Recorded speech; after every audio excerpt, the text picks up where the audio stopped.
ഒരിക്കൽ മോർദെഖായി രട്ടെടുത്തു, വെണ്ണീരിൽ കിടന്ന് ഉപവസിച്ചതാ. അങ്ങനെ വളരെയധികം വേദനയോടെ ഉപവസിച്ചതാ. ഇതിനകത്ത് ചില വിഷയത്തിന്മേൽ അങ്ങനെ ഉപവസിച്ച ആരെങ്കിലും ഉണ്ടോ? അങ്ങനെ കരഞ്ഞ ആരെങ്കിലും ഉണ്ടോ?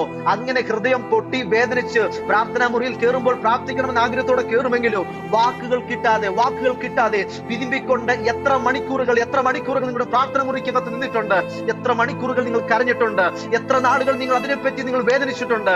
എന്നാൽ ഇന്ന് ഈ സമയം പരിശുദ്ധാത്മാവ് കൈമാറുകയാ.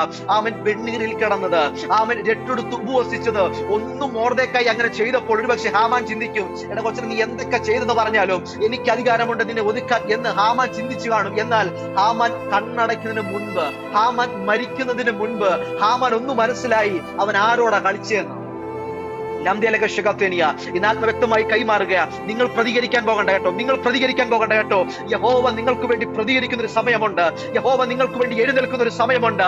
അന്ന് ഹാമാൻ തിരിച്ചറിയും ആരാണ് മോർദെഖായി എന്നും, അവൻ ആരോട് ഉപവസിച്ചു എന്നും, അവൻ ആരോട് പ്രാർത്ഥിച്ചുവെന്നും ആരും പറയാതെ ഹാമാൻ തിരിച്ചറിയുന്ന ഒരു കാലഘട്ടമുണ്ടെന്ന് ആത്മാവ് ദൂത് കൈമാറുകയാ. ഈ ദിവസങ്ങളിൽ ഒന്ന് തിരിച്ചറിയാം, മോർദെഖായി നിനക്ക് വേണ്ടി ഒരു 10-ാം അധ്യായം തുറക്കാൻ പോകുകയാ. നിനക്ക് വേണ്ടി ഒരു 10-ാം അധ്യായം തുറക്കാൻ പോകുകയാ. ഹാമാൻ ചിന്തിച്ചു ഇവിടെ കൊണ്ട് തീരുമെന്ന്. ഹാമാൻ ചിന്തിച്ചു ഈ എഴുത്തിനകത്ത് അവന്റെ ചിന്തയിലുള്ള എഴുത്തിനകത്ത് ഈ മോർദെഖായി തീരുമെന്ന് അവൻ ചിന്തിച്ചു.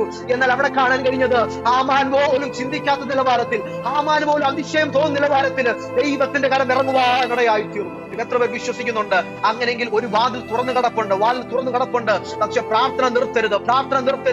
ആ വാതിൽ തുറന്നിന്റെ തലമുറ അകത്ത് കയറുന്നത് വരെ നീ പ്രാർത്ഥിച്ചോണം. അതിനകത്ത് കയറുന്നത് വരെ നീ പ്രാർത്ഥിച്ചോണം. കാരണം അടയ്ക്കുവാൻ നോക്കുന്ന ശത്രുവിന്റെ ഒരു പദ്ധതിയുണ്ട്. എന്നാൽ വിശ്വാസത്തോടെ ഞാൻ കൈമാറട്ടെ, മോർദെഖായിയുടെ കാലഘട്ടമാ, ഹാമാന്റെ കാലഘട്ടമല്ല. ഇത് മോർദെഖായിയുടെ സീസണാ. പെലീനമാരുടെ കാലഘട്ടമല്ല, ഇത് ഹന്നമാരുടെ സീസണാണെന്ന് 10-ാം അധ്യായത്തില് മോർദെഖായിയെ കുറിച്ച് മാത്രം പറയുന്നു.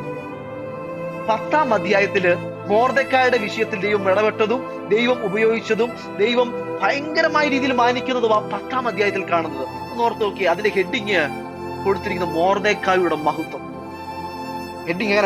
മോർദെഖായിയുടെ മഹത്വം. അവിടെ എന്തുകൊണ്ട് ഇത് വെളിപ്പെട്ടതിന് പിൻപില് നീ പോലും അറിയാത്ത ഹാമാന്റെ പദ്ധതികൾ ദൈവം ഉടച്ചുകൊണ്ടാണ്. ഒന്ന് തിരിച്ചറിഞ്ഞോണം, ഇന്ന് എന്തേലുമൊക്കെ ആയിട്ടുണ്ടെങ്കിൽ പുകഴുവാനൊന്നുമില്ല കേട്ടോ, പ്രശംസിപ്പാനൊന്നുമില്ല. കാരണം നിങ്ങൾക്കെതിരെ പല എതിർപ്പുകൾ ഉണ്ടായിരുന്നു. പക്ഷേ ആരുടെയൊക്കെയോ പ്രാർത്ഥന ദൈവം നിർത്തിയേക്കുന്നത്, ആരുടെയൊക്കെയോ കണ്ണുനീരോ ആരുടെയൊക്കെയോ ഉപവാസമോ നമ്മൾ നിർത്തിയേക്കുന്നത്. എന്നെ വീണു പോകേണ്ടതായിരുന്നു, എന്നെ തകർന്നു പോകേണ്ടതായിരുന്നു. എന്നാൽ സ്വർഗം അതിനനുവദിച്ചില്ല.